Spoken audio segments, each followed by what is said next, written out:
සුබ දවසක් වේවා ධර්මයේ තාත්තේ පුතේ දුවේ. ජීවිතේ හැම පුද්ගලයෙක්ම බලාපොරොත්තු වෙනවා ඒ පුද්ගලයාට නිසි තැනක් නිසි වටිනාකමක් සමාජයේ විසින් ලැබෙයි කියලා.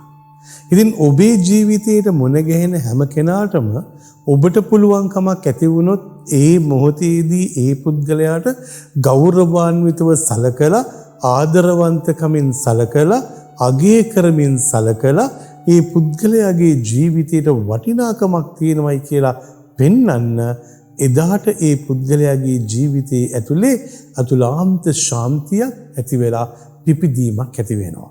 ඉතින් අපිට ගොඩාක් දේවල් කරන්න ඕනේ නැහැ. මේ පුංචි දේ අපි කරමු.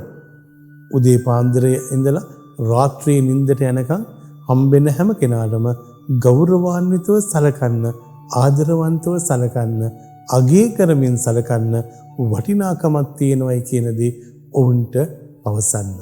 ජෙස්පිටයි.